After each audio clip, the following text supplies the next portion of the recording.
Il s'est offert près d'une heure de bain de foule, saluant les fidèles et bénissant les bébés. Le pape Léon XIV a célébré ce matin la messe inaugurale de son pontificat avec tous les symboles qui accompagnent cette intronisation. Autre geste très symbolique, il recevra Volodymyr Zelensky cet après-midi. Delphine Sidbon. Léon XIV vient de recevoir l'anneau du pêcheur. En le regardant, il semble prendre la mesure de sa charge et se laisse envahir par l'émotion.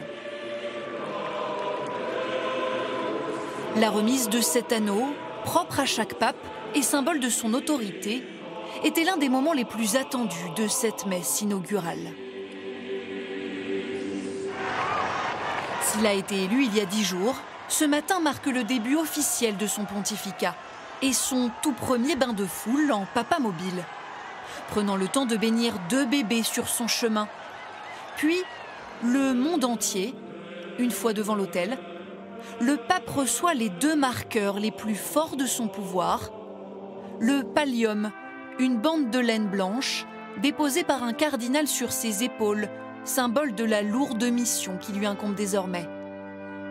Quant à l'anneau du pêcheur, il fait de lui le successeur de l'apôtre Pierre.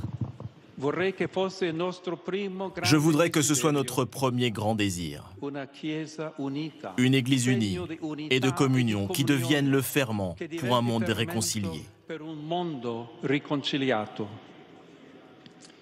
À notre époque, nous voyons trop de discorde causée par la violence, la peur de l'autre. De nouveau, un vœu de paix et d'unité. Le message a-t-il été entendu par le parterre de chefs d'État présents? Au premier rang, le vice-président américain J.D. Vance, échangeant plutôt une rapide poignée de main avec Volodymyr Zelensky. Le Vatican vient d'ailleurs de l'annoncer. Le président ukrainien sera reçu aujourd'hui par le pape.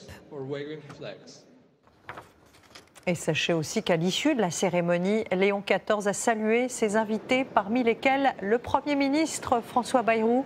Vous le voyez, les 2 hommes ont même échangé quelques mots.